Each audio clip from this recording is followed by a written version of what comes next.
Hai, Assalamualaikum murid-murid. Hari ini kita akan belajar berkenaan dengan mengukur isi padu cecair dan juga pepejal tidak sekata.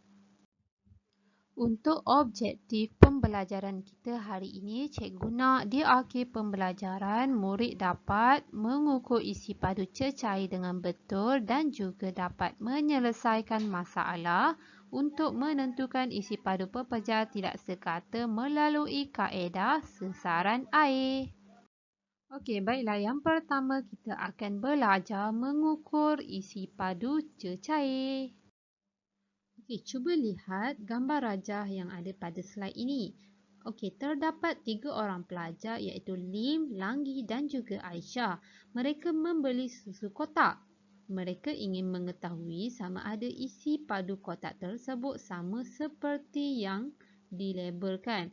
Jadi mereka nak tahu adakah isi padu susu yang berada dalam kotak itu adalah sama seperti yang dilabelkan pada kotak susu tersebut, iaitu 200 mililiter. Okey, jadi Lim cakap isi padu susu kotak ini ialah 200 mililiter. Okey, Langgi pun bertanya, adakah isi padunya tepat 200 mililiter? Okey, Aisyah menjawab, mari kita mengukurnya. Okey, jadi Lim bertanya, apakah alat yang sesuai untuk mengukur isi padu cecair? Jadi Aisyah pun menjawab, isi padu cecair boleh diukur menggunakan silinder penyukat atau bikar. Jadi, isi padu cecair boleh diukur menggunakan silinder penyukat ataupun bikar. Jadi, cikgu ulang balik alat yang sesuai untuk mengukur isi padu cecair. Yang pertama ialah silinder penyukat. Okey, ini adalah gambar silinder penyukat.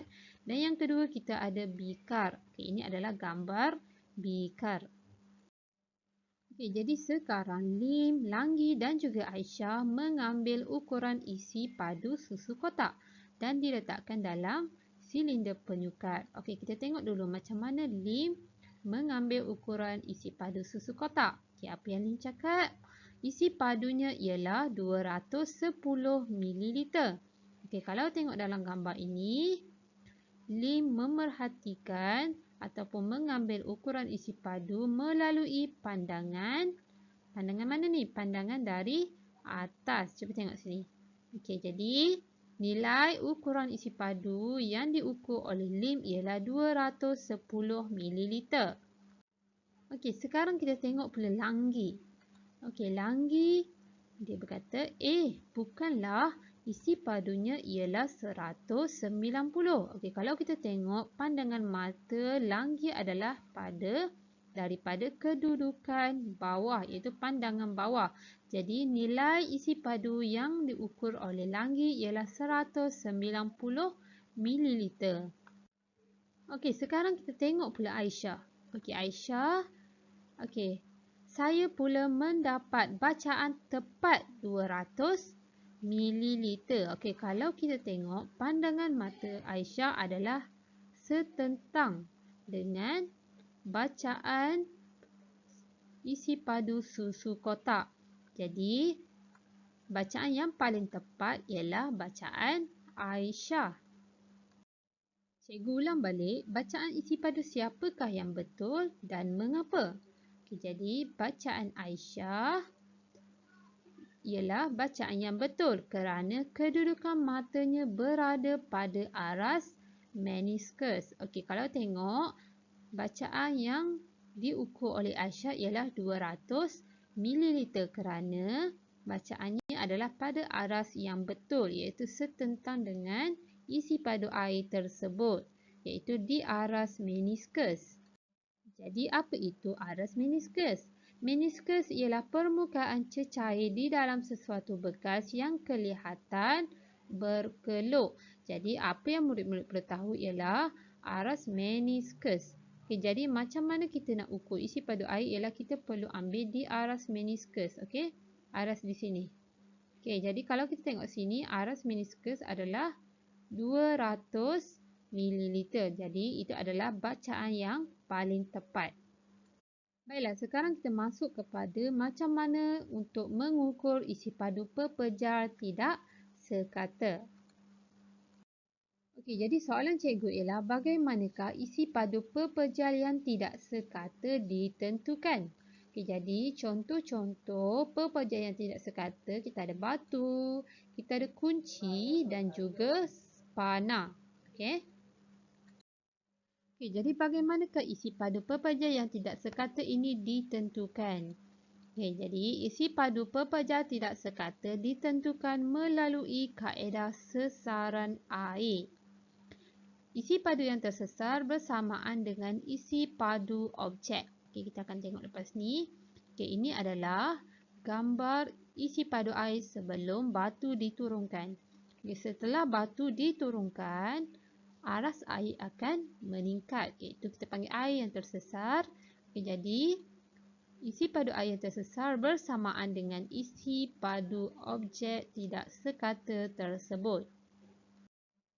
Okay, jadi terdapat dua kaedah sesaran air untuk kita mengukur isi padu pepejar tidak sekata. Okey, kaedah pertama kita panggil kaedah menggunakan rumus bacaan isi padu akhir tolak dengan bacaan isi padu awal. Dan kaedah yang kedua kita panggil kaedah menggunakan tan Eureka. Okey, ini adalah gambar tan Eureka. Okey, kita pergi kepada kaedah yang pertama iaitu kaedah menggunakan rumus bacaan isi padu akhir tolak dengan bacaan isi padu awal. Okey, ini adalah gambarannya. Jadi kita nak kira berapa isi padu pepejar tidak sekata iaitu batu. Jadi sekarang kita perlu lihat. Okey, ini adalah jumlah air sebelum batu diturunkan iaitu 20 ml. Okey, setelah batu diletakkan di dalam silinder penyukat ini, aras air telah meningkat kepada 30 ml. Ini adalah kaedah sesaran air. Jadi, apa yang murid-murid perlu tahu ialah rumus bagi mengira isi padu batu tersebut. Jadi, macam mana isi padu batu bersamaan dengan bacaan isi padu akhir tolak dengan bacaan isi padu awal. Jadi, bacaan isi padu akhir tadi kita dapat 30 ml dan bacaan isi padu awal kita dapat 20 ml. Jadi, kita perlu tolak. Okey, 30 ml tolak dengan 20 ml kita akan dapat 10 ml. Okay, sekarang kita tengok kaedah yang kedua iaitu menggunakan tan Eureka untuk mengukur isi padu pepejar tidak sekata. Okay, jadi ini adalah tan Eureka. Okay, kita akan gunakan tan ini. Okay, jadi kita tengok kepada gambar sebelum batu diletakkan. Okay, sebelum murid-murid letakkan batu di dalam tan Eureka, murid-murid perlu letakkan air pada aras sebelum corong ni. Okey, nampak tak ni ada corong. Okay, jadi murid-murid perlu letakkan air pada aras yang betul iaitu sebelum corong. Okey, jadi lepas tu kita akan tengok apa yang terjadi selepas batu diletakkan. Okey, jadi selepas batu diletakkan, aras air akan meningkat dan air akan terkeluar melalui corong ini dan masuk ke dalam silinder penyukat. Okay, jadi akan ada air dalam silinder penyukat. Okay, air ini kita akan panggil sebagai air yang tersesar. Okay, jadi air yang tersesar ini kita samakan dengan isi padu batu.